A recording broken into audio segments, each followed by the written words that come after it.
Hello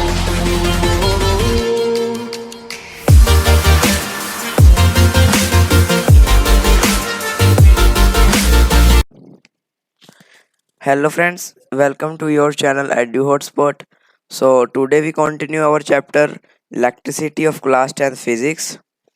We have done topics like introduction, current, potential difference, volt definition, voltmeter, and symbols of some commonly used in circuit. Ohm's law. हम Ohm's law full हो गया था हमारा, mathematic fraction भी हो गई थी, VI graph, resistance, ohm resistance. So today we continue from resistivity. So please subscribe the channel and press the bell icon to get notification of next video. And like video and share more and more videos to your friends and relatives that are in class 10th, so that they can also take benefits of these videos. And please do subscribers and increase subscriber to 1k so that we can do live streaming. So today we have to cover topics left like resistors and resistors in series. So without waste time we continue chapter.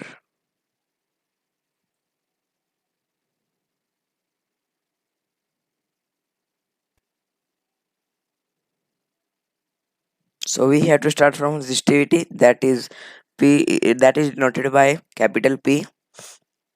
It is defined as the resistance offered by a cube of a material of a side 1 meter when current flows perpendicular to its faces. So यहाँ पे कहता है ये इसको ऐसे define करते हैं कि जो रेजिस्टेंस होती है जो ऑफर करी जाती है क्यूब ऑफ अ मटेरियल, किसी मटेरियल क्यूब जिसकी साइड 1 मीटर हो, रेजिस्टिविटी ऑफर की जाती है क्यूब के जो किसी मटेरियल की जिसकी साइड 1 मीटर हो जब करंट फ्लो करे उसके perpendicular to its opposite faces, उसके अपोजिट फेसिस के परपेंडिकुलर फ्लो करे तो उसको रेजिस्टिविटी कहते हैं. The SI unit of resistivity is ohm metre and this is sign symbol. Resistivity does not change with the change in length or area of cross section but is changed with the change in temperature. जैसे यहाँ पे हमने read किया था कि resistance कैसे change होता है, वो टेम्परेचर से होता है, लेंथ ऑफ कंडक्टर से भी, एरिया ऑफ क्रॉस सेक्शन से भी. पर रेजिस्टिविटी नहीं तो लेंथ से और ना ही क्रॉस सेक्शन से area of cross section change होती है, वो बस टेम्परेचर चेंज होती है. Range of resistivity of a material of metal and alloys is 10 raised to minus 8 to 10 raised to minus 6 ohm meter. तो यहाँ पे रेंज दी गई है मेटल्स और एलॉयज की क्या रेंज होती है रेजिस्टिविटी की. Resistivity of alloy is generally higher than of its constant metals. जो रेजिस्टिविटी होती है alloy की वो ज़्यादातर हाई होती है किससे, उसके constant metal से. Alloys do not oxide readily at a high temperature, so they are commonly used in electrical heating device. जो एलोज होते हैं वो यानी कि ऑक्सीडाइज मतलब बर्न नहीं होते ज़्यादातर हाई टेम्परेचर पे, इसीलिए उनको जो इलेक्ट्रिकल हीटिंग डिवाइस होते हैं उनके अंदर यूज़ किया जाता है. Copper and aluminium are use for electrical transmission lines as they have low resistivity. Copper और एल्युमिनियम की वायर से होती है जो हम हमारे घर में जैसे एक जगह से दूसरी जगह तक इलेक्ट्रिसिटी ट्रैवल करती है या कहीं से भी इलेक्ट्रिसिटी आती है पावर हाउस से, तो वहाँ पे कॉपर एल्युमिनियम की वायर होती है. क्योंकि इन वायर्स का इन जो ये मेटल हैं इनकी रेजिस्टिविटी बहुत लो होती है. So now we have to resistor in parallels. When two or more resistors are connected end to end, the arrangement is called series combination. जब जब टू और उससे ज़्यादा यानी दो या उससे ज़्यादा रजिस्टर्स कनेक्टेड हो एंड टू एंड, एक दूसरे एंड टू एंड कनेक्टेड हो, तो उस अरेंजमेंट को सीरीज कॉम्बिनेशन कहा जाता है. तो यहाँ पे डायग्राम भी है रजिस्टर इन सीरीज का. ये देखो यहाँ पे ये पहला रजिस्टर है R1 एंड देन इसके एंड में ही सेकंड रजिस्टर है, इसके एंड में ये क्या है, एक सीरीज कॉम्बिनेशन में, यानी कि एक रजिस्टर सीरीज में है. यहाँ पे हमारे पास बैटरी से गया करंट, यहाँ पे वोल्ट एमीटर है उसको मेजर करने के लिए, और आगे जाके देखो यहाँ पे रजिस्टर है तो वो एक ही सीरीज में है. ये देखो ये एंड टू एंड हो गए ना, इसलिए इनको सीरीज रजिस्टर इन सीरीज है. ये total resultant overall effective resistance in series. So R S यानी कि जो टोटल उनका रजिस्टर का बना हुआ क्या आएगा, R1 प्लस R2 पर R3, यानी कि यहाँ पे 3 रजिस्टर, तो अकेले रजिस्टर का जो करंट उनका जो अमाउंट आएगा तीनों को इन तीनों को प्लस करके ही आएगा ना, तो इसलिए आर एस लिखा उन्होंने टोटल के लिए. Current through each resistor is same. जो करंट होएगा सारे रजिस्टर से वो सेम होएगा क्योंकि सीरीज में है। Equivalent resistance is larger than the largest individual resistance. जो इक्विवेलेंट रेजिस्टेंस है वो लार्जर होते हैं किनसे, लार्जेस्ट इंडिविजुअल रेजिस्टेंस से। Total voltage equal to sum of voltage drops. जो टोटल वोल्टेज होगी वो किसके इक्वल होगी, सम ऑफ वोल्टेज ड्रॉप्स। ये देखें, ये यहाँ पे दिखा है वोल्टेज के लिए आगे तीनों जितनी सम बने हैं उन वोल्टेज ड्रॉप की। वोल्टेज अक्रॉस ईच रजिस्टर, हर एक रजिस्टर के ऊपर वोल्टेज कितनी है। सो V1 यानी वोल्टेज 1 जो है IR1 यानी करंट रजिस्टर के दिखाया यहाँ पर, इसी में यहाँ पे V2 के साथ यानी कि सेकंड रजिस्टर पे कितने V3 उस पे भी। So next is total voltage कितनी बनी, तो IR1 plus IR2 plus IR3 and then IR, यानी कि इन दोनों साइड कॉमन ले लिया। तो यहाँ पे देखिए इन्होंने कॉमन ले लिया यहाँ पे। So now is our resistor in parallels. This is diagram in resistor in parallels. First diagram में आपने देखा कि एक रजिस्टर यहाँ पे है, सेकंड यहाँ पे और थर्ड यहाँ पे, वो एक सीरीज में थे। पर यहाँ पे देखो पैरेलल हैं, तीनों पैरेलल हैं ये, यानी एक वायर से आगे 3। जो हमारे हाउस में भी, होम में हाउस में होते हैं जो वायर्स के लिए, वो भी एक रजिस्टर इन पैरेलल्स में होते हैं। इनके बहुत बेनिफिट्स हैं रजिस्टर इन पैरेलल्स के, रजिस्टर इन सीरीज के, रजिस्टर इन सीरीज से। और इस पार्ट के बाद हम इनके जो इम्पोर्टेंट क्वेश्चंस बनेंगे, न्यूमेरिकल्स हो गए, वैसे डेफिनेशंस के, इनकी अलग से वीडियो डालेंगे। इससे अगली वीडियो वही आएगी, तो चैनल को सब्सक्राइब और लाइक करें। सब इसको देख लेते हैं। तो वहाँ पे यहाँ से बैटरी में से करंट आया और यहाँ पे वो एक ही सीरीज में थे, ये पर ये पैरेलल में है। तो अग्रीड करते हैं इनके बारे में। Voltage across each resistor is same and equal to applied voltage. जो वोल्टेज होगी हर रजिस्टर में सेम होगी और इक्वल टू अप्लाइड वोल्टेज होगी। Total current is equal to sum of current through the individual resistance. Total current किसके equal होगा, sum of current, यानी कि जो टोटल करंट है किसके इक्वल होगा, जो तीनों में से करंट गया उसके इंडिविजुअल के। सो देख, जैसे हमारे पास करंट आई है तो देखिए हमारे पास आई है, तो हमने पहले एक रजिस्टर में I1 करंट गया, सेकंड रजिस्टर में से I2 एंड थर्ड में से I3। तो इन तीनों को सम करके टोटल करंट बना I। तो यहाँ पे वोल्टेज पर रजिस्टर भी दिखाई गया, तो वोल्टेज फर्स्ट रजिस्टर, सेकंड की और थर्ड की, तीनों करके वोल्टेज टोटल रजिस्टर पे। Reciprocal of equivalent resistance is equal to sum of reciprocal of individual resistance. जो रेसिप्रोकल होएगा ना इक्विवेलेंट रेजिस्टेंस, यानी सारे को जो टोटल रेजिस्टेंस आया वो किसके इक्वल होएगा, sum of reciprocal of individual resistance. यानी कि जो यहाँ पे करंट गया उसका इंडिविजुअल, उसका रेसिप्रोकल करके इसका भी सेकंड का रजिस्टर का रेसिप्रोकल, थर्ड का भी, इन तीनों का रेसिप्रोकल आएगा उसको, उनका सम करके रेसिप्रोकल ऑफ इक्विवेलेंट रेजिस्टेंस जो टोटल बना इन तीनों का उसके इक्वल होएगा। Equivalent resistance is less than the value of the smallest individual resistance in the combination. So here are advantages of parallel combination over, जो मैं बता रहा था इसमें आगे। In series circuit, when one component fails, the circuit is broken and none of the component work. जब series circuit में एक कंपोनेंट फेल होगा तो सारे सर्किट खराब हो जाते हैं। डायग्राम दिखाते हैं। अगर मान लो ये आपका फेल हो गया रजिस्टर फर्स्ट, तो सेकंड भी नहीं काम करेगा, थर्ड में, क्योंकि करंट ही नहीं जा पाएगा आगे। और पैरेलल में अगर फर्स्ट खराब हो तो सेकंड और थर्ड को कोई फर्क नहीं पड़ेगा, कोई उसका कुछ फर्क नहीं ना है। सेकंड और थर्ड अपना अलग से वर्क करेंगे, फर्स्ट नहीं करेगा। तो ये बेनिफिट है। Different appliance have different requirement of current. हर एक अप्लायंस की अलग रिक्वायरमेंट अपनी करंट की। This can not be satisfied in series current as remain same. तो सीरीज करंट में तो करंट सेम रहता है।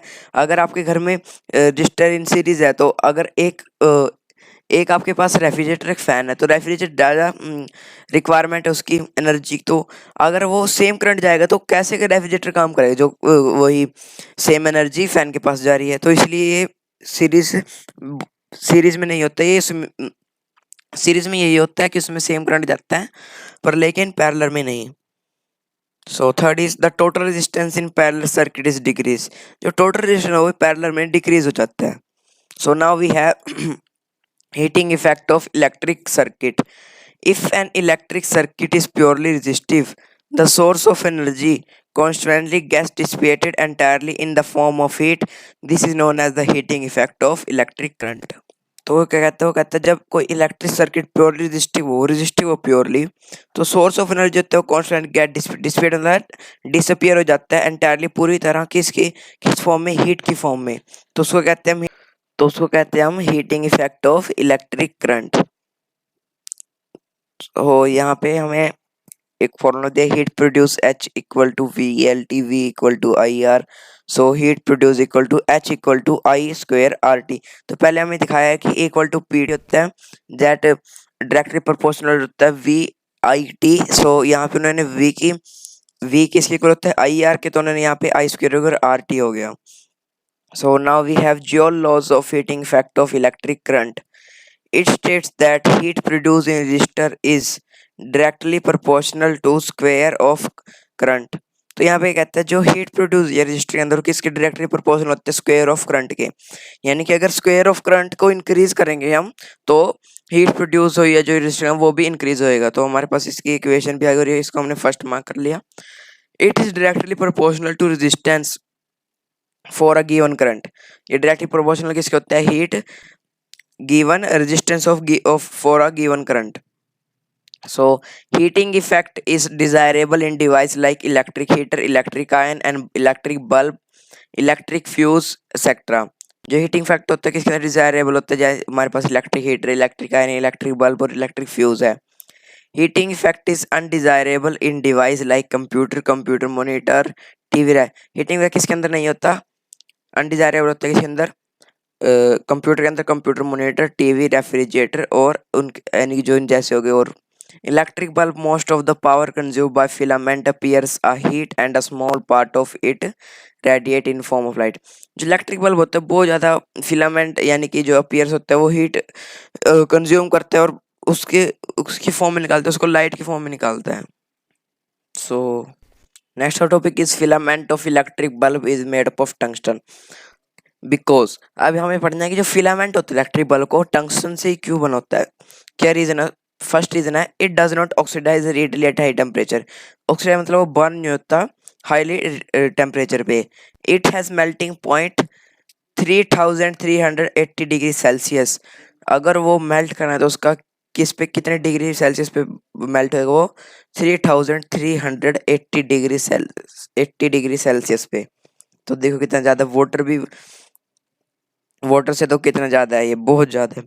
The bulb are filled with chemical inactive gas like nitrogen and argon to prolong the life of filament. जो bulb होते हैं किसके साथ फिल होता है, इनएक्टिव गैसेस लाइक नाइट्रोजन और आर्गन, जो लाइफ ऑफ फिलामेंट को बहुत लंबी लाइफ दे देते हैं। So next topic is electric fuse. ये लास्ट टॉपिक नहीं, बस इसके बाद एक दो टॉपिक और है। Electric fuse, it is a safety device that protect our electrical appliance in case of short circuit और ओवरलोडिंग। इलेक्ट्रिक फ्यूज होता है जो एक ही बहुत सेफ्टी डिवाइस होता है जो कि हमारे इलेक्ट्रिक अप्लायंस को प्रोटेक्ट करता है, किस में, जब शॉर्ट सर्किट हो या ओवरलोडिंग हो। Fuse is made up of pure tin और एलॉय ऑफ कॉपरेंटिन। फ्यूज क्या होता है, एक फ्यूज किससे बना होता है, प्योरटिन से और एलॉय से जो कि कॉपरोटीन के होता है। Fuse always connected in series with live wires. Fuse has low melting point, उसका बहुत लो मेल्टिंग पॉइंट होता है। Current capacity of fuse is slightly higher than that of the appliance. ये जो करंट कैपेसिटी होती है फ्यूज की वो बहुत ज़्यादा होती है अप्लायंस से। सो तो आपने देखा भी होगा आपके घर में फ्यूज होते हैं तो वो अपने मेल्ट कर जाते हैं, इसलिए इनका इसीलिए लो मेल्टिंग पॉइंट होता है। अगर यह शॉर्ट सर्किट है या ओवरलोडिंग तो अपने मेल्ट कर जाते, तो आपकी करंट इन पास हो पाता तो आपकी अप्लायंस प्रोटेक्ट हो जाती हैं। So next topic is electric power. The rate at which electric energy is consumed or dissipate in the electric circuit, तो उसको कहते हैं electric power. So electric power का फॉर्मूला होता है इक्वल टू वी आई। सो तो हम इन्होंने यहाँ पे वी आई है, तो यहाँ पे वी आई आर का क्यों आ गया, यहाँ पे आई स्क्वायर आर क्यों आ गया, क्योंकि V equal to I R होता है, तो आई एक पहले था, आई स्क्वायर और आर हो गया। So S I unit of power is watt. 1 watt equal to 1 volt into 1 ampere. 1 watt किसके होता है, 1 volt into 1 ampere. And commercial unit of electric energy की होती है kilo watt hour. and 1 kilowatt hour equal to 3.6 into 10 raised to 6 joule, and 1 kilowatt hour equal to 1 unit of electric energy. जो 1 kilowatt हार होती है वो किसके बोलते हैं, 1 यूनिट ऑफ इलेक्ट्रिक एनर्जी के। So our chapter electricity is completed. So we made also a video of most important questions that had been seen in board and in numericals, because in notes के अंदर numericals नहीं थे। इससे अगली video में numericals आएंगे, तो उसमें हम न्यूमेरिकल्स देखेंगे और इंपॉर्टेंट क्वेश्चंस करेंगे। तो चैनल को सब्सक्राइब करो, बेल बटन को प्रेस करें ताकि जब भी नेक्स्ट वीडियो आए आपको नोटिफिकेशन, और वीडियो को ज़्यादा से ज़्यादा शेयर करें। थैंक्स।